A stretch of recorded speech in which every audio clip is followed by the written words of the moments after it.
So my goals are always financially driven, like I said before. So my impossible goal for the month will be, I think it's been 15K in sales, which was 100% impossible before starting this, and in my head, of course. Yeah. And July, which was 4 months into coaching, I had my first 15K month. I've since had it again. So I've accomplished it, which is so crazy to think before my goal was 10K, I don't know, feels hard. Now I'm yeah, 15 is fine. Let's go for 20. It just has changed my whole outlook on my business and what's possible. Welcome to Sincerely Future You, a podcast that helps ambitious women like you make decisions today with the future you in mind. Hello, Happsters. Welcome. We have a special guest here today, a Happster herself, Erika. And before I officially introduce her, I wanted to tell you why I have her on the show. When I first started this podcast, it was just never meant to be an interview podcast. It wasn't something that I felt was relevant. I have people in my inbox. If you listen to this actually, and you're listening to get info on how you can pitch me for someone random to be on the show, you could just save yourself the time. The only people that I have on the show are Happsters because I want to give you guys an inside look on what it's like when someone comes into coaching, starts using the tools that I talk about here on the show, and show you how they have evolved to make the tools their own and to really get results in such a powerful way. And so every once in a while comes along a Happster that blows my mind using a tool in a way that's even better than I had intended when I created it. And that's why I needed to have Erika on the show. Erika is a professional organizer. I'm going to have her introduce herself a little more in detail in a second, but she is the owner and founder of Sunny Spaces, which is a professional organizing company amongst other things, very exciting new things coming up. But when Erika came to me, she really just wanted to grow in a faster way that didn't cause her to lose her life and her time behind the scenes. She's also a mom like me, and she really wanted to make sure that she knew she was destined for great and big things, but she wanted to make sure that the life was holistic, that the life that I preach to all of you guys, my clients, they are seeking a big life. And what that means oftentimes is not just money at the expense of time, or lots of time and passion in what you do, but at the expense of having the money that affords you the lifestyle that you want. And having a big life in our terms means having both lots of time, lots of money, and also lots of calm and peace as a CEO, lots of self-trust as you go through so that you don't feel like you have to be second guessing yourself. And Erika is doing such a good job of that. She is currently in her second round of happening sessions, and she will also be in the March 2023 class. So for those of you who are getting ready to be a part of that as well, you will get to meet her. But I wanted to have her on to talk about her use of a worksheet that we do monthly called Failure Collection. And it is the way that we set up our goals, and it is the way that we assess how we are going to schedule and what is going to be the important things that are going on our calendar. And so before I dive in and ask her all the questions that I know you guys are dying to know, let us introduce Erika. Why don't you tell us a little bit about you and who you are and your journey in coaching so far? Awesome. Well, thanks, Jess, for having me on here. I'm super excited. I'm Erika Maddamma. I own Sunny Spaces Organizing. Owning this business has been my dream since, I don't even know, I was little. I was the crazy kid who would pull out everything in her closet on a Saturday morning and reorganize it because it's fun. So I just kind of knew I always wanted to be an entrepreneur. I wanted to make my own hours. I wanted to be flexible and have time for my future kids when that happened. And so now I'm living this life that I dreamt of as a child, which is so cool. I'm from Connecticut, but I live in Pittsburgh now. That's where my business is based out of. So we serve the greater Pittsburgh area. I have a team of 7 people, 7 organizers and an admin. So I'm just so proud of the journey that I've had and the team that I've built and the amount of people that we're able to serve in this area on a daily basis. I've been getting coached for the last almost 4 years. I started getting coaching when my son was born, and I was having this identity crisis of like, I'm a really good worker. I'm an A student. I, want the gold star, but I also want to be a good mom. And I was really just struggling with the balance and sending him to daycare and then coming home and only having a couple hours with him at night. So I worked with a different coach who really helped me figure out like my journey into motherhood, and actually ultimately led me to quitting my job and starting this business, and then recommended Jess so I could continue my coaching journey, but with more of a business focus. So I've been with Jess since March of this year, and it's been a crazy ride. It's amazing what can be accomplished in, I don't even know, 6 months, 9 months. Yeah, crazy, right? So 8 months of actual application and learning of the tools. 8 months. It feels like we've been working together for years. Actually, when you just said that, I was like, oh, it's only 8 months. Yeah. Yeah, for sure. So I'm excited to talk about the tools today and just all the things that, I always say, like, my coach has done this for me, and then come back and say, well, you've done the work. But, the team that we've been able to have together, and just being in the room with all the other amazing women who just have similar goals and similar struggles, and being able to have a place for that is just so crucial. It's my favorite part of the week. Yeah. Oh, I love to hear that. And I really was just thinking it as well with the holiday that we just, as we were recording this, we're just coming off of the Thanksgiving holiday, and it feels like it's been longer, even though really we didn't take a week off or anything, because our calls are on Wednesdays. So it didn't interfere, but I'm just like, oh, I'm so excited to be chatting with you guys again on Wednesday. It is now Monday. I'm like, it's been 5 days. I miss y'all.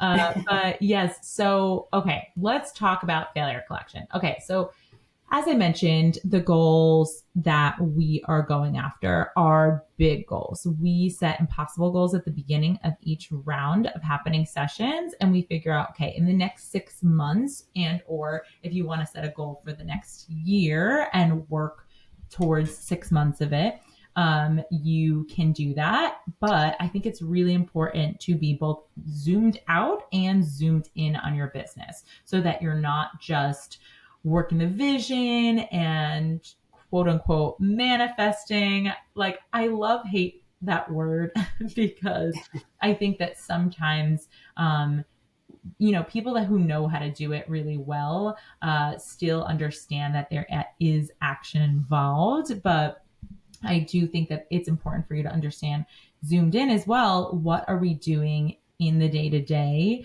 to make sure that we are shifting our habits and shifting our actions towards building the ultimate goal that we want. And at the same time, the flip side, I see too many people just getting sucked into the busy and just doing whatever seems urgent, or just doing kind of busy work without really understanding, are these the actions that are going to get me closer to the life that I want, and not just the goal. So I created a worksheet, 2 worksheets actually. One is called Failure Collection worksheet that everyone does monthly, and one is called Collection Reflection. So in the Failure Collection worksheet, I do have an episode where I talk about failure collection and the process a little in depth, but we're going to talk about it here too within the context of Erika's goal. And we set up what are 4 mini goals that you have that are stretch goals for yourself, that are very measurable, that will help you get closer towards both your impossible goal and the shift that you want to make in your life at that point, whether it's a little bit more time, whether it's more, whether it's stronger delegation. We're going to have Erika give some examples. And then at the end of the month, you do a collection reflection where you look at all 4 of those goals. You look at what the actual result was that you achieved, whether you collected a fail or whether you exceeded your expectation for that goal. And I usually say most often, like a 3 out of 4 of them, you should be collecting a fail on. And that is like, you're doing it right. And if you're collecting more, if you're actually hitting more of those goals, most likely you're just not setting a high enough goal, a stretchy enough goal? And then most importantly, what did you learn and what was what we call the strategic byproduct of going after this goal and not hitting it? What actually did you come to know? Did you come to learn that you're going to take with you going forward into next month's failure collection?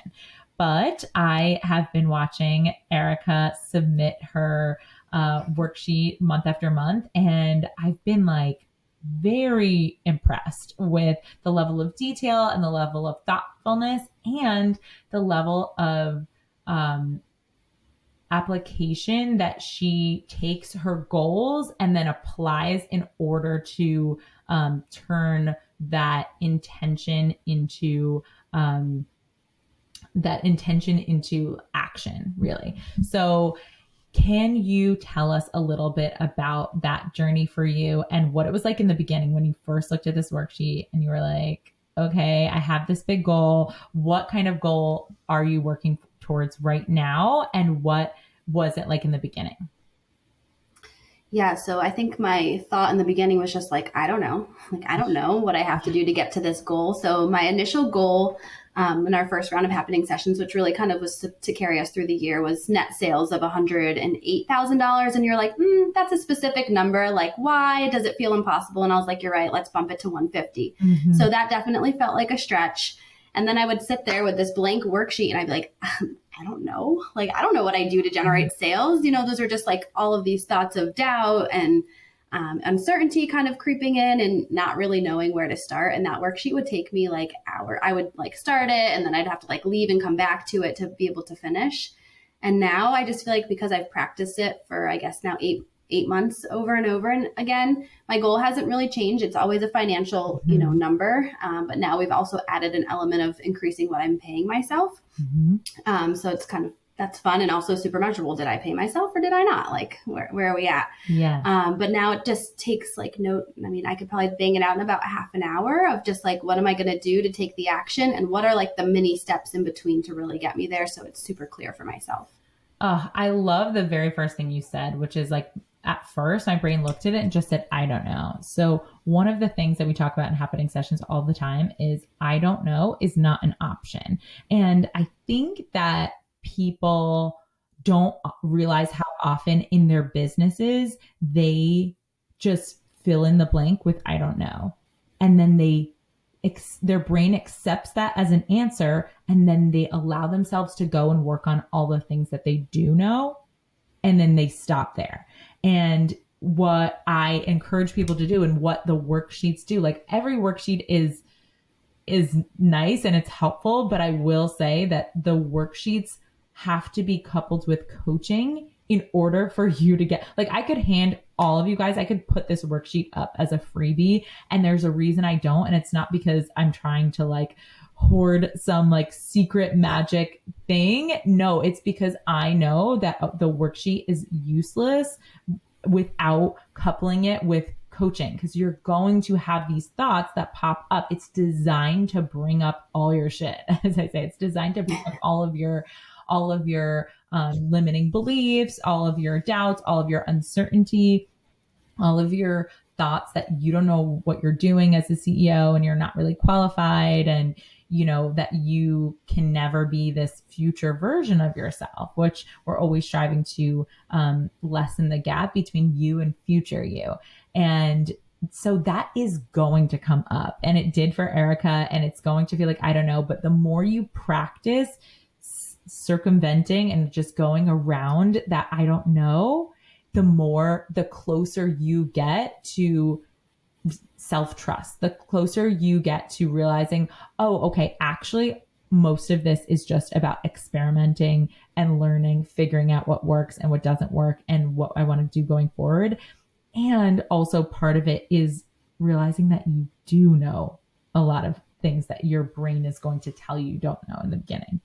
So yes, it used to take you a long time. I know everyone says that about scheduling as well. In the beginning, sometimes it takes hours to schedule out, like 2 days. And then it can be like, okay, I just need 15 minutes now to schedule out my day, and I have it and it's done. So understand that if you're a Happster that's kind of like new, or you're getting ready and you've always taken a really long time to schedule and or to organize your goals in your time, that's normal and that's natural. And like, we're here to provide the container to get you to where it's just not as hard anymore. So, okay, it was hard. Now you've practiced it. Now you're really getting efficient at it. Tell us about last round, what your experience was of doing this over and over again and what you actually created in just the 6 months of the first round. Yeah. So my goals are always financially driven, like I said before. So my like impossible goal for the month will be, I think it's been 15K in sales, which was 100% impossible before starting this, and in my head, of course. Yeah. And July, which was 4 months into coaching, I had my first 15K month. I've since had it again.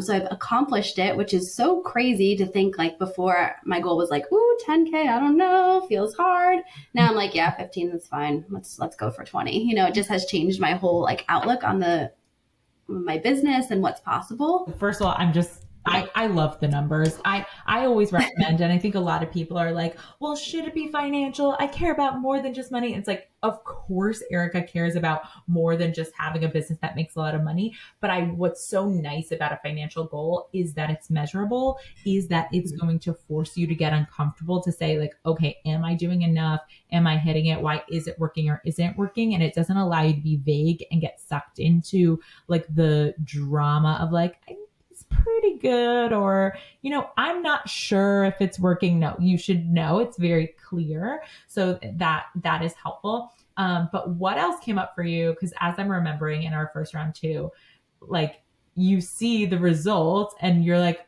oh my gosh, I'm doing it. But when you're in it, it doesn't feel like easy or like it's just naturally happening. I mean, we've talked about your tendencies to feel like you've gotten to a place where money just rolls in, and that is great. But as you're stretching towards different parts of the goals, what came up for you along the way of the 6 months of things that you felt like weren't doing enough, or what wasn't working that we wanted to clean up along the way?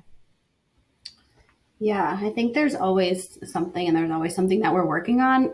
So as much as like I was believing money is flowing, then I had this like horrible month and I was like, oh my God, I should just close my business. Like nothing, like the clients all dried up, and it was just like all this drama around, what the results were. But when I looked back on that month, it's like, well, actually I was on vacation. There was Labor Day. The kids were sick. I didn't actually work a lot. So like, of course that's what the results were. So being able to do this helps you kind of pick out and see like the why when you're doing the reflection part of it, kind of understanding what's going on. I'm trying to think of like a specific example of like a month, of course, blanking. I know that 1 month that you were talking about where you were like, the numbers aren't where they're supposed to be, et cetera, et cetera. And I think that a lot of people really go through that a lot, where we have our highest month and then the month afterwards, our brain is kind of like, what is the standard? Who am I? What, and you go through a bit of an identity crisis, and sometimes it takes your brain. I always say that your brain is always going to be lagging behind a little bit your results, because you have to almost pretend to be and access your future self before you get there. And then your results start to catch up. And then you're like, wait, no, but I'm this person. I'm not, am I really this future version of me?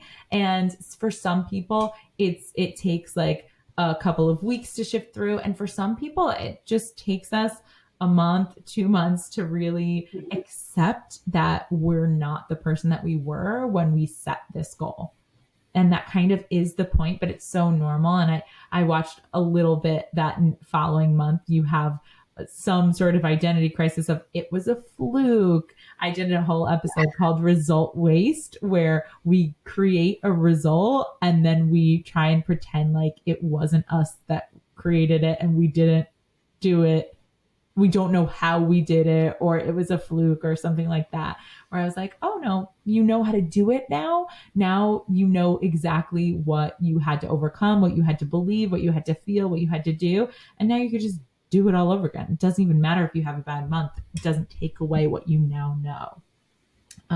But so what other things we said when you're pursuing a money goal, it's really helpful because it gives you a framework for other things to come up. What else came up for you that wasn't money related as you were starting to pursue these things that you started to put into your failure collection?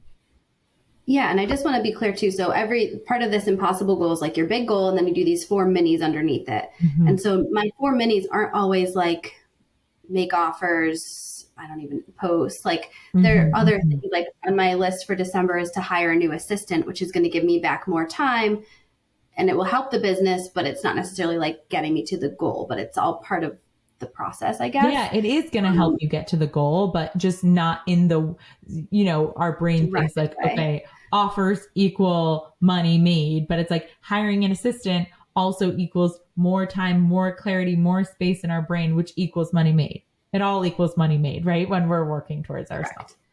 Mm-hmm. Yeah. Yeah. So every month I have these different, whether it's social media, whether it is making offers, whether it's something for my team, but I always have something that's for me. So some kind of self-care goal, a time goal, something about my kids and being more present with them. For December, I have just enjoying the holidays, like creating space to enjoy the magic of this season. Christmas is around the corner and it's just, I want to have time to do all the light up shows and all, just all of the things. Mm-hmm. And the biggest thing I think that this has helped me with is just my schedule also, just like having that clarity of like, what am I actually working on and what are those goals? And let's just get that in the calendar and make it obvious. Yeah. That's been a big transformation too for me. I'm thinking about it just like at least 30 days in advance. And I know even for you, because you've been doing this so consistently, when you were setting your goal for November, you were probably thinking, okay, what things do I want to put down for November and what things can wait to December and what things are going to cue me up? What things do I want to do in November to cue me up to be way more prepared for the things that I'm going to work on in December? Have you had to, can you tell us about your experience with constraint? Because I know that there's a lot of tendency when people come in here to want to work on all of the things all at once. And there's a reason I only allow you guys to do 4 mini goals. And at first, like you said, the first month you did that probably felt like a lot of goals.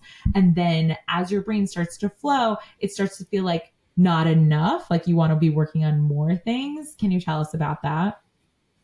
Yeah, definitely. So Jess recommends we use a TBS list, to be scheduled, not a to-do list. I'm sure there's a podcast episode on that, but I keep one running in my calendar. So I have a couple things on my calendar every week that are just reoccurring appointments. And one is this to be scheduled list. So when I just feel like inspired by something, or I'm like, oh, that's a great idea, we should definitely do Facebook challenges, but I'm not going to work on that this week. That's going to derail all of my goals. So I throw it on the TBS list. It's always there every Monday. So if I have time in my schedule, I can put it on. If not, it waits till the following week. So that's really helped just give my brain a place to dump all of the ideas, but not derail from whatever I was trying to work on in that month. And I also put every Monday morning is my goals for the month are always listed there. So on Monday, I just open it up and I'm like, oh, that's right. That's what I'm working on this week. And it helps me stay super focused on this week is hire an assistant, create my action plan for next year, celebrate last year's success. I have them all there, top of mind. So when I start to either buffer and do something that's less productive, or I find myself working on something that's for the future, helps me just kind of pull back and refocus. So it's been super helpful in that regard. I love that. I mean, again, this is why I wanted to have Erika on the podcast. After we also have a Facebook group that we implemented this round of happening sessions. And one of the things that's been really fun has been me seeing behind the scenes how people are doing things and then sharing within the group what someone is doing that might help other people use the tools in a better way. And Erika has inspired all of us, and we're all now going to have a bonus call, which is going to be tomorrow. If you're listening to this, we've already done it, so don't worry, Happsters. But we are going to have a bonus call where we're setting up our failure collection together, and Erika is going to kind of answer some questions, and I'm going to help also hold the space to help people navigate the way that they're setting it up. And are you doing it in a way that is like Erika said, like buffering, which we say is a way to avoid experiencing negative emotion? Are you trying to set yourself up to feel better about your business instead of doing the thing that actually is going to make you feel more uncomfortable and doesn't feel that great and really is the now focused? So I love that you said that you just take that and you put it on your calendar, and that your TBS list is a part of your calendar. That's so genius. I don't do that. I have it like in my note section of my phone, and I'm always kind of looking at it, but I like the idea of like the way that I do it. And this is why I say it over and over again, I haven't released scheduling as a course, is because I do think that combining scheduling with coaching allows people to find the way that works the best for them, instead of me trying to one size fits all tell you guys exactly how to do it. How I do it is I have my TBS list going, and when I have space that something frees up, or if my day implodes, like my daughter currently has is sick, we're not sure whether it's RSV or what's going on. I was like, okay, well, today I had to cancel some calls, scrap some things. So I am going to have some time, but it's not going to be scheduled time. I can resort to my TBS list, to be scheduled list, and look and see, okay, is there something that can take 15 minutes? I have 45 minutes. What on here can I do in 45 minutes? What would be the earliest priority? And it helps me to not be overwhelmed by, okay, I have a couple of hours of free time after days of tending to a sick baby. I don't want to get so overwhelmed that I don't even know where to start. And I spend all of that time trying to figure out what to work on first. And then all of a sudden I have no time again. And that's what people tell me was their life before coming in and having a more structure to their scheduling and to think the way they think about time. So like you said, you have become more and more holistic with your goals. They're not always just one-to-one. How am I going to get more clients? Can you actually share your screen? So we also have a YouTube channel, so you can go and you can see how awesome Erika and I look. And also you can see this little worksheet. We're going to give an example of what it looks like and what actually questions Erika is answering for herself, so that you can see. So this example is the impossible goal is framing the whole thing. So maybe Erika, why don't you kind of run us through it? Give us for those of you that are listening just on audio. Yeah, for sure. So the first question that you fill in is the same every time, and it's what's your impossible goal? And so my monthly goal in this round of happening sessions is to generate $15,000 in net sales while paying myself a salary of $4,000, which is a big increase for me and feels very impossible at this point. Mm-hmm. And I'll just kind of walk through like one of my first mini goal is to hire a new assistant. I had one, things transitioned, and I have tried to do this job myself, and I've realized like I just cannot be the only one that's doing these things. So while that feels like a really big task, what I do is then kind of really break it down into what is my exact action plan. So I need to like make sure I have clarity on what the job descriptions are and what the responsibilities are. And I'm going to present that to my old assistant so she can poke holes in it and we can tweak it and do all those things. And I'm doing that actually this Wednesday. So I have like a firm date in there by 11:30. Love. So there's many deadlines throughout the way towards her action plan of the ultimate hire a new assistant by the end of the month. There's mini deadlines broken down leading up to that. So we like to reverse engineer all of our goals. The 30 days is like the end goal. And then it's like, well, what needs to happen before that can happen? And what needs to happen before that can happen? So she's done that here, broken that down. Okay, what else? So then I want to post, tell people about it, vet out the candidates, interview, decide, and have my own back. That's something that Jess has taught me. It's like there's no wrong decision, but it could be ultimately the wrong hire. I won't know, but I have to like my decision for picking them in the first place. So just kind of put that in there for myself. So that's the action plan. And then I always also do a thought plan. So I say things to myself like, I'm an incredible boss and people are lucky to work for me, that the right person is out there. There's so many amazing and capable people out there. This is going to explode my business. So just those are things I also put in my calendar every Monday. So I can just like look at that and be like, that's right. I am a badass boss. Let's go. And just kind of regains my focus. Hell yeah.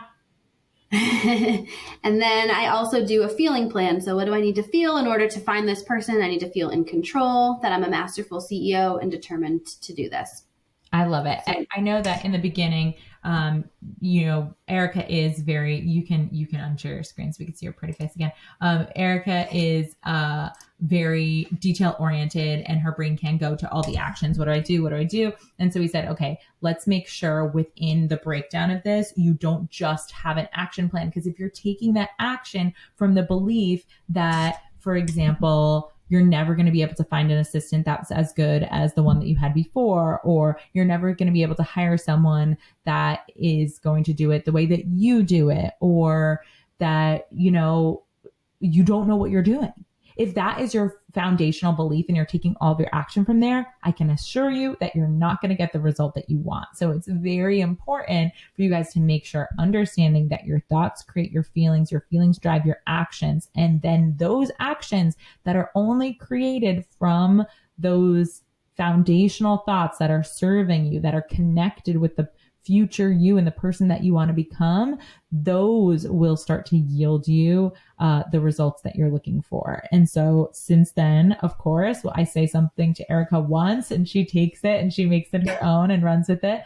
And so those thoughts are just spot on. That's exactly the types of thoughts that I put in my fuel when I am hiring someone new and or just like looking to implement something new. I think that was a really great example. And then you mentioned too, another goal that seems less business focused, but give me one, what'd you say? Enjoying the holidays.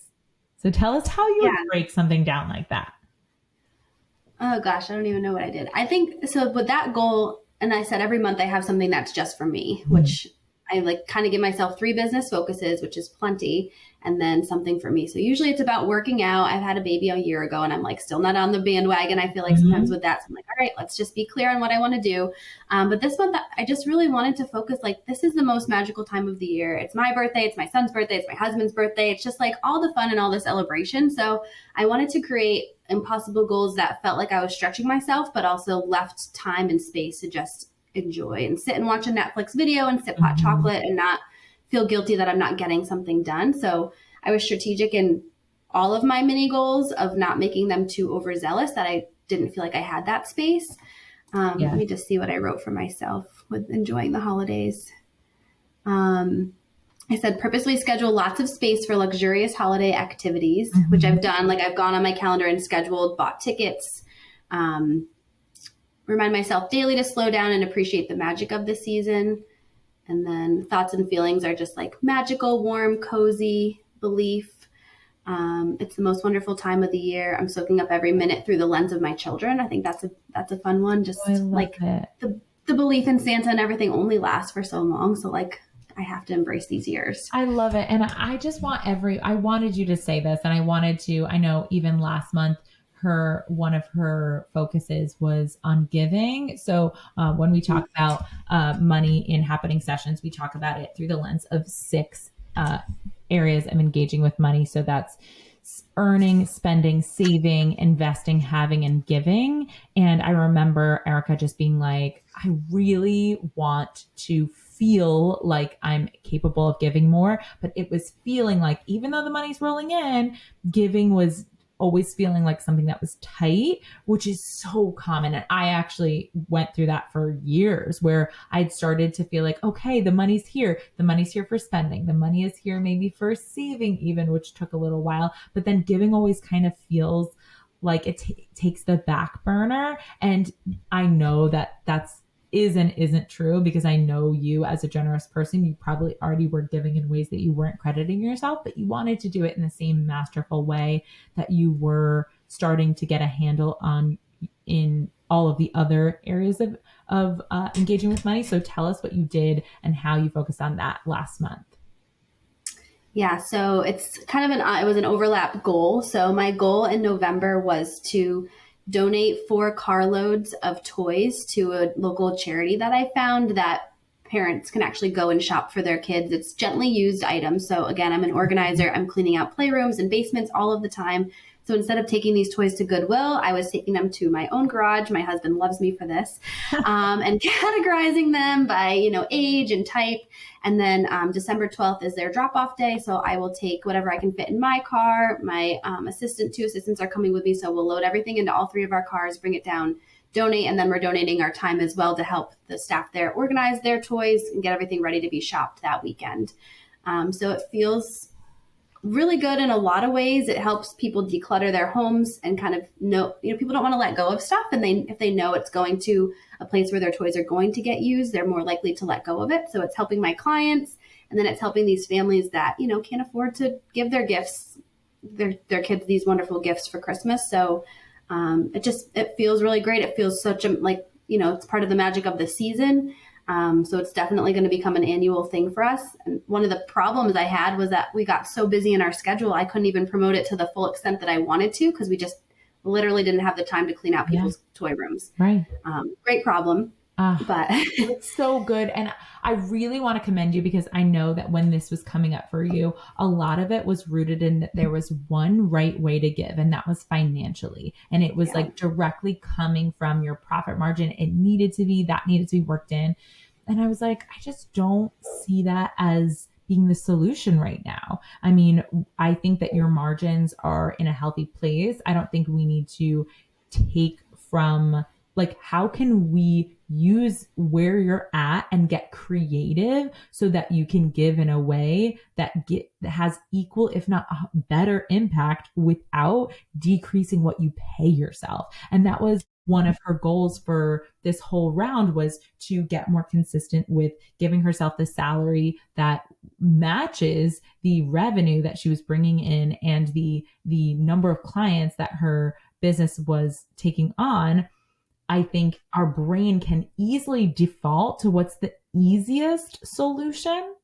And here you had to do much deeper thinking. You had to do to get more creative, to feel uncomfortable, to remind yourself that it is the focus and constraint right now to pay yourself. And how can I do that and give in a big way? And you found such a magical solution that I know it inspired a lot of us in happening sessions to do something really similar. I know I'm partnering personally with a Happster for the March class that is really, really locally connected with charities around the season. And we're donating, toys and clothes and all of that there. And so I don't think you can even put a number on the impact that you had by doing this work in one mini goal of your November. It impacted not just the families that you're serving, but the ripple effect to inspire other people in happening sessions to want to make this a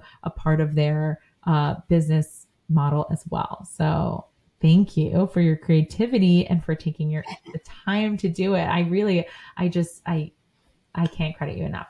Now, collection reflection. So she started to hit her financial goals. It was like, okay, great. I exceeded. I think you're already over 108K, which was your very first thing, right? The year's not over.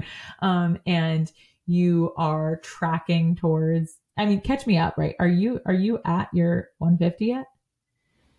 No, I'm pretty much at the 108, which also just feels cool because that was I think I did 74 something last year. My goal was 75. Mm-hmm. So I was like, okay, it still felt like a big stretch. And last year was the year I built my team. I was pregnant. So I knew I needed help. Mm-hmm. So this is kind of the first full year of having this team in place. And it's just feels like the sky's the limit. So I'm I'm not going to hit the 150, and that's total. I'm totally fine with collecting that failure because of all of the stretches that have happened. And proving to myself that these 15K months were possible. They were, you had said to me at one time, it was always possible. You just had to believe it. It's okay, I believe it. We're there. It's so good. And that is the point, right? I think a lot of us don't even realize when we set these goals for ourselves. I know my goal for this year was 250K.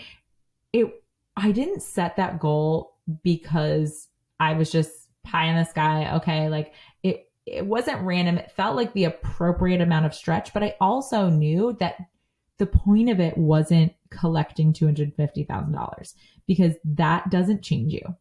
What changes you is figuring out how to stretch yourself to believe that you're someone that can create $250,000 worth of value in the world.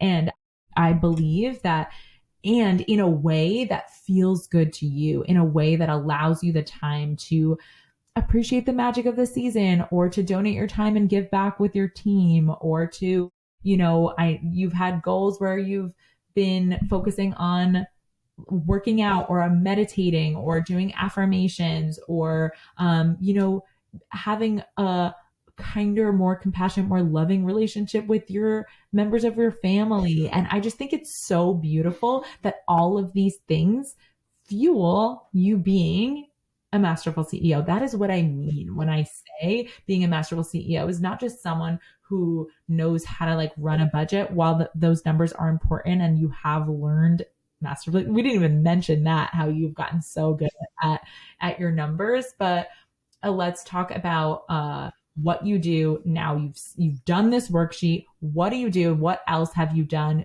taking the tools and the resources you have within Happening Sessions to set yourself up so that you kind of can not think so hard for the rest of the month? You do all your thinking in that beginning set time, and you set everything up. How do you set it up? Okay, is this the reflection or for the month? For the month before we get to the reflection. Okay. Yeah, so I like love my process. This does take me some time, but then I'm literally like, I'll spend an hour to 2 hours depending on how complicated how complex the goals are. Not that long. I'm telling you, like that's really not that long for how much you're giving yourself for the whole month. Okay, go ahead. The whole month. And my whole team is set up for the whole month. So I do my mini goals. And then sometimes even in my mini goal, I'll be like, okay, this is a Michelle task, one of my assistants, this is a Meg task, whatever. So I kind of know, but I want to make sure that it's really clear for them. Mm-hmm. And then they each have trackers and I break it down by week for them. So I'll put their goals in for each week for the entire month that all stem to this bigger mini goal that I've set. I put in my, reoccurring Monday morning goals are always on site. And then when there's tasks that, so it said my hire my assistant task, right? So by 11:30, I had to have all of these things ready to go for Michelle. That is on as a calendar reminder appointment. Yeah, reminder appointment. In Outlook, it's a certain color. So I know like anything this color is really non-negotiable. Timing can move, but it has to get done in this week or maybe this day. And I put those all throughout the entire month. So I can break down my mini goals by each week. So it's attainable and reachable.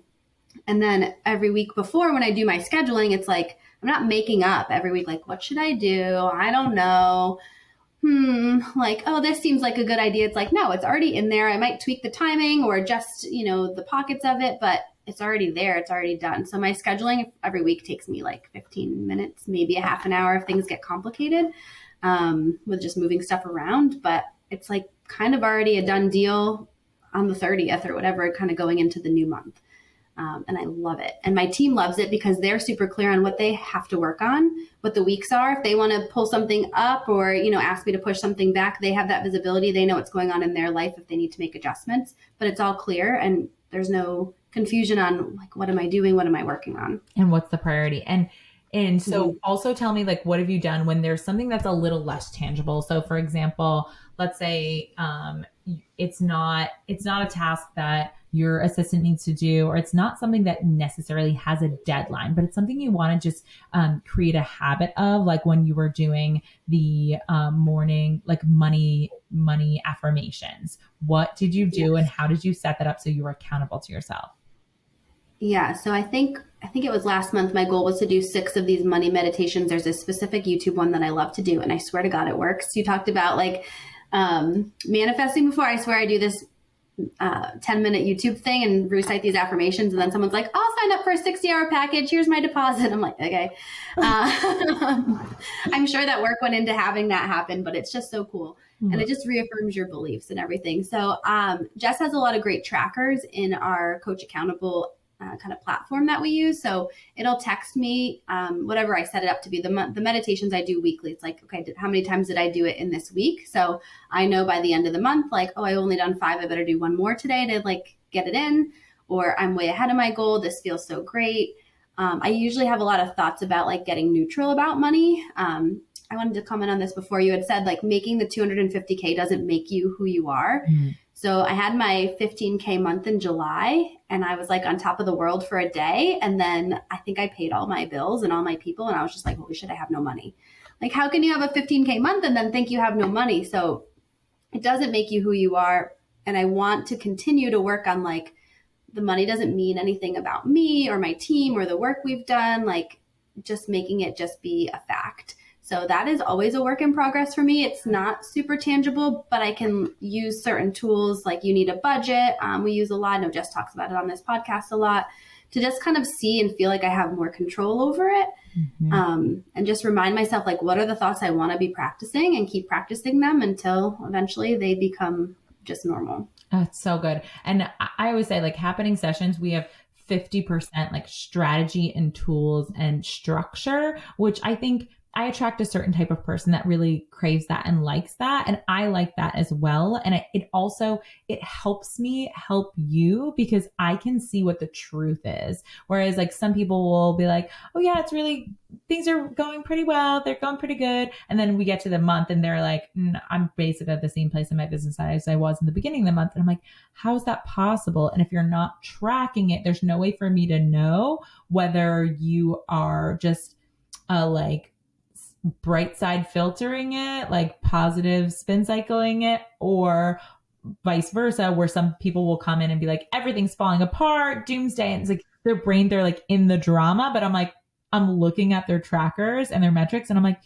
are you aware? Like, I know someone recently is in our group. She'll know who she is. She just recently welcomed a baby. And so she's in that like postpartum, like sleep deprived, like crazy stage. And I was like, are you aware that you are currently exceeding your goal? She's like the only one in the group that is like ahead of her impossible goal financially while she's on maternity leave. And she was like, no, I was not, because similarly, she just came back from time off and had to like pay out all of these bills. And because of that, her thoughts were like, I don't have a lot of money. And we can get very black and white when we're entrepreneurs, working, solopreneurs, especially working on our own, and we just can make one thing mean there's lots of money or there's little money. Money is neutral. It's just kind of all around us, like Erika was talking about. And so it's important, I think, to have those trackers, but especially for the intangibles when it isn't just about money, when you want to shift into a new habit, how you keep that up. I love the tool, the portal that we have, because like I said, it makes it really easy. It'll text you. It'll be like, yes or no. Did you do this meditation? And if you haven't done it, you can be like, oh, I'm just going to do it this afternoon and put it on, and you can check yes. And then you go in and it sets up a graph for you on like, I'm in the green. It means I'm kind of doing what I said I was going to do, or I'm in the red. It means that I'm not doing it. Why? Then we can have a look at it. What else is coming up? Then we know what we need to get coached on, right? So I don't love it to be just, I think that there's sometimes where I'll just be like, okay, guys, what do you want to be coached on? And if we don't have that structure in the back end, it can be very easy to just be like, I'm not sure. I'm not really sure why I am where I am. And so I think that you do a really good job of blending both, of keeping your goals at the forefront and keeping an idea that like, I'm always working towards something, and it's okay if my numbers like are always going to increase the more that I experiment and the more I'm willing to get uncomfortable. So it's been so fun working with you. Can you tell us right before we sign off, I wanted to know if you, what you have learned in the reflection process and kind of what that looks like for you when you're doing a collection reflection. Yeah. So sometimes it's like, yep, check the box. I did do this, which he mentioned before. Maybe I didn't make it a stretchy enough goal, and that's okay. But I think what I love about it is like the awareness of, I just realized recently that I avoid doing anything in person. I avoid networking meetings. I avoid dropping in on people. I just don't want to bother anybody. And I didn't notice that until like after a couple months, I would like not hit these mini goals. And I'd be like, well, what task is it that like I wasn't doing? And so it's like, oh, okay, well, that's cool. Like, good to know. I didn't realize I was doing that. And I think just holistically, it gives you more clarity, because there's been months, even recently, I'm like, I just don't feel like I do anything in my business. Like, I don't know, the money just comes, but like, I just don't do anything. But I can look back at like these past months and be like, oh yeah, I did do that. I just love having like this record of, you know, whether or not I hit my goal is totally irrelevant, but like, what was I working towards and where am I now? Because that mini goal in July that I didn't hit, I've superseded in December now, like without even kind of noticing. Absolutely. So just love having that like track record to be able to reflect back on holistically as well. I love it so much. Yeah, that's kind of exactly what I hoped for. I mean, I think that when I designed the worksheet, the collection reflection was just for those 30 days for people to understand, and for me to understand, to help them to like, what is the actual, because it's one thing for me to see what your goals are and to like ask about them, but I did it more so for me to understand and for you to like be accountable to yourself.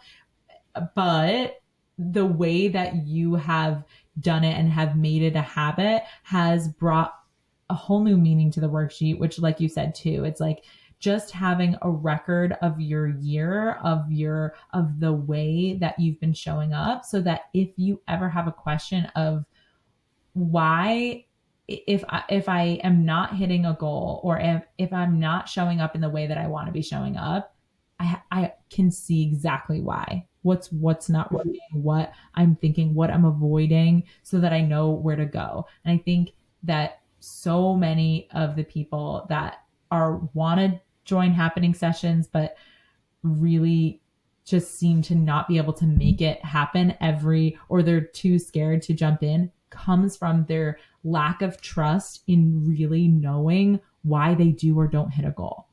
And there's no room for that. Like, there's no loopholes that are allowed for you to not know why, so that we know why, so that you can just decide, okay, am I okay with the why? Like for me last year, when I didn't hit my financial goal, I was so okay with it, because I knew that I was showing up to every single thing. And then when I didn't show up towards the end of the year, it's because I was extremely sick and nauseous from pregnancy. And I was like, my focus needs to be on my health and my family, and on delivering clients the results and onboarding them in a way that feels good to me and isn't at the expense of myself. So you'll know whether, okay, did I not hit a goal because I failed via escape? So, right, like, am I failing because I escaped feeling or showing up to something? Or am I failing because I went all in and I fell on my face? And that's like the most amazing, epic type of failure that you can have. Yeah. So I think you've had so many epic fails this year that have ultimately led you to hit almost every single goal that you set out to achieve, whether it was in the 30-day frame or like took 90 days to do. Essentially, you're moving at the perfect pace for you. So thank you for giving an insight. I know Happsters especially are going to be psyched for this episode. But if you're listening and you're like, oh my God, that just sounds so lovely to have a little bit more structure, to have a little bit more just of an idea of where I'm going or what has led me to this point and why, you need to get inside the room. You are held. It's a container. It's a space where it's not going to be perfect. And it is going to be hard at first when you're trying these new things. That's the nature of it, right? Erika, it was hard for Erika. And there's things she's working on right now that are still hard for her, right? Like that self-talk of things being enough and like unlearning those behaviors and those thought patterns. It's hard for her right now, but in 6 months from now, it's not going to be as hard. I know that for a fact, because she knows that, okay, if that's what I want to work on right now, I'm going to attack it from air, land, and sea. I'm going to attack it from action, feeling, and thought. So I so appreciate you coming. Is there anything you want to leave the future Happsters or current Happsters with as in your experience, or if you just have something that you want to a word of wisdom that you want to give them? Word of wisdom. I mean, I think I've always been a goal setter. I have planners from years ago where I like always had a goal, but I'd never had the action, thought, or feeling plan to go with it. So they kind of were empty goals. And this, between that, just having more clarity and then the coaching that comes along with it, like, I think I'm more amazed at what I can accomplish that I didn't think was possible for like one human to do in a 30-day period. And now I go into a month being like, oh my God, there's so much time. Like, what can I do this month? Yeah. And it just feels luxurious. And it feels, I definitely have a feeling like I'm in control, because I am. And I've never really used the term CEO until starting with coaching with Jess. And now, like, I just kind of felt like an employee of my own business. And then I had to make some decisions. Now I'm definitely like bird's eye view, in control, making decisions for the future, directing a team. And I just love where I'm at. And sure, there's always more work to be done, but the accomplishments in the last 8 months or so it's just amazing to have this realization of what's really possible. So if you're on the fence, you should jump onto our side. It's really nice over here. I like this. I know grass is greener, but it really seems to be fun over here. Maybe burnt grass, some green grass, but it's fun grass. So good. Grass, for sure. Thank you again. And yeah, for those of you who are listening and you are just like, what can I do today? I want you to mark off the last week of December. We are going to be having a totally free webinar. Make sure that you are on the webinar that is the letter from your future self. We write this letter every year. I've been doing this since 2015, since before happening sessions even was a thing. And I do it every year. You don't have to own a business in order to be a part of this webinar. It's just a really great way for you to learn how to connect with your future self and to set a goal. And it will couple really well with if you are planning to get in the room and happening sessions. But even if not, share it with your friends, come on this webinar. It's a really fun way to close out the year and to start a new one. So hopefully we will see you there. Thank you, Erika, again. And we'll see you tomorrow to set some goals, right? Sounds perfect. All right, Happsters, I have something that you are going to want to be a part of. And that is on December 30th, my most popular webinar that I do every year, which is Letter from Your Future Self. This is something that I've been doing since 2015. And every year I have an increased following of people that are telling me how excited they are for December 31st so that they can open their letter from their future selves. That is how I help you set up 2023. It's a very unique way and emotional way of connecting with your future self that is going to tell you how proud they are of all of your accomplishments, but not just that, of the person that you had to become and what you had to overcome in that whole year.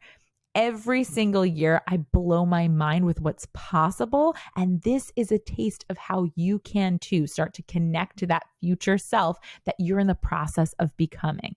This is not just for business owners. So if you're just a fangirl of this podcast and you don't even own a business, you can still come to this webinar. It is on December 30th at 1 p.m. Eastern Standard Time.